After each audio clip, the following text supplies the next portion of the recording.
A brief look at some of the day's other news. We want to take, as every day, a brief look at some of the day's other news. 4 Ukrainian children have been freed by Russia and have now been reunited with their families. The children, the youngest of which is only 2 years old, were released after Qatar acted as a mediator. The group passed through Qatar's embassy in Moscow before leaving Russia. Zain Basravi is in Kyiv for us. Zain, there's lots of context around this, and I know you'll get to that in a moment, but I want you to start with just the facts. Run us through what happened as you know it.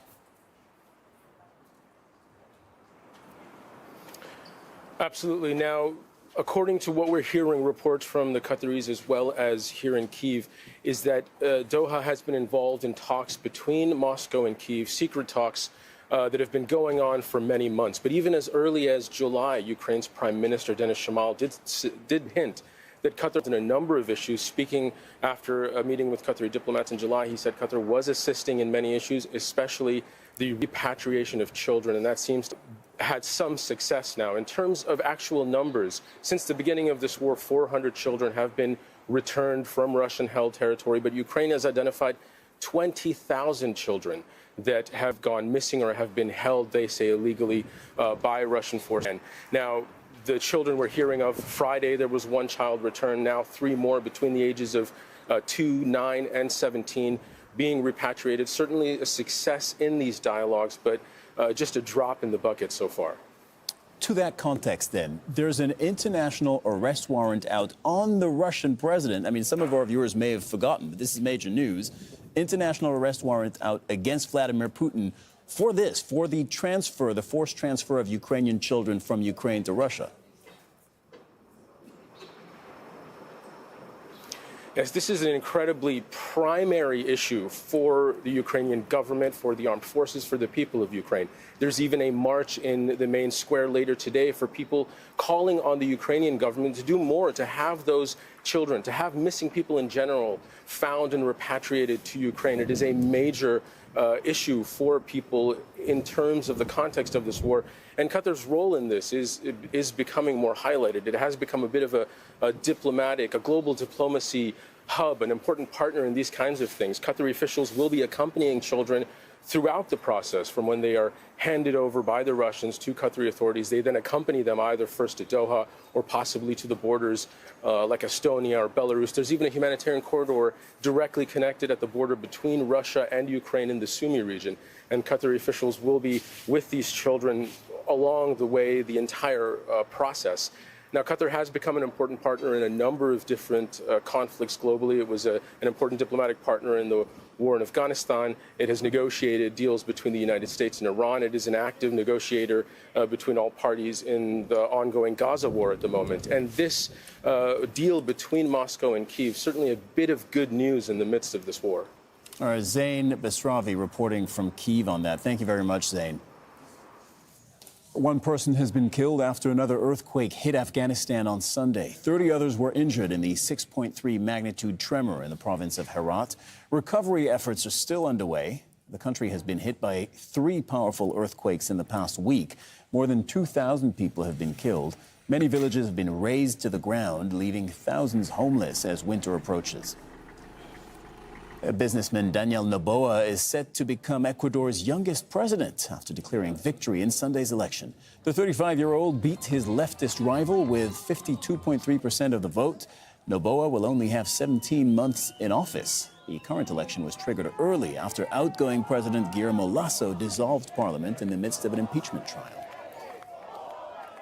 Poland's ruling Law and Justice Party is unlikely to secure a 3rd term in office, despite projections saying that it will win most seats in Sunday's general election. Exit polls show the right-wing PiS is set to win 36% of the vote.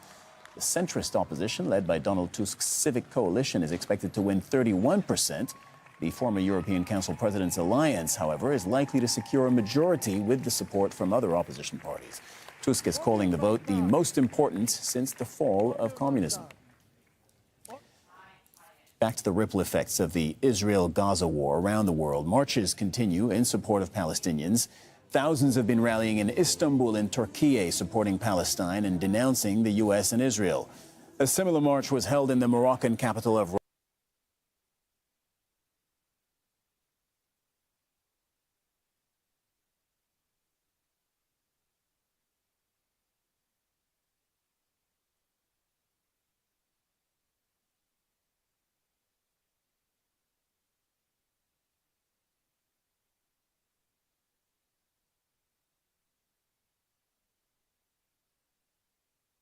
Rabat. Protesters and politicians from across the country joined that rally. Thousands took part in protests in the Spanish capital, Madrid. Some protesters expressed their dismay at the lack of action by the international community. The international community should apply what they've applied against Russia on Israel, because at the moment they are doing nothing. They don't care about Palestine. They have done nothing. They just say, poor them. And thousands took to the streets of Amsterdam, with many saying that they disagree with their country's official backing of Israel. Step Vassen was at those demonstrations. Thousands of people are now gathering here in Amsterdam, marching against the violence of Israel committed in Gaza.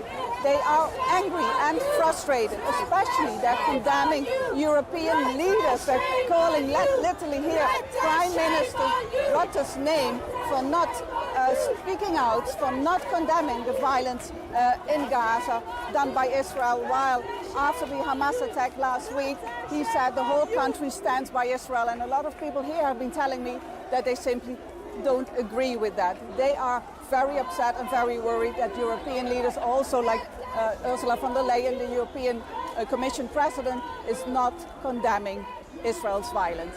I have to show my solidarity with the Palestinian people.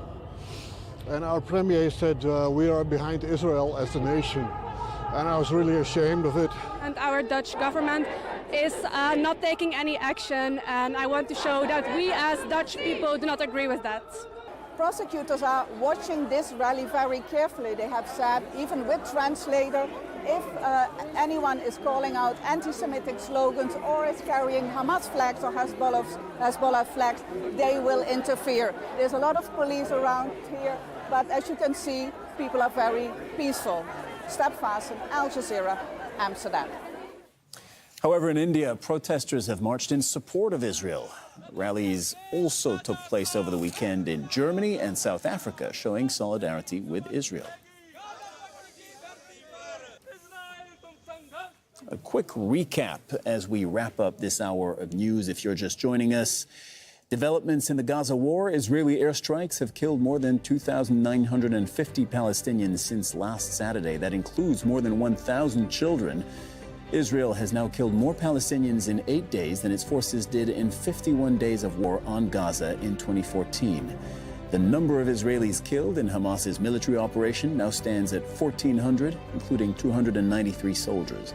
The conflict has forced more than 1 million Palestinians from their homes in just 9 days.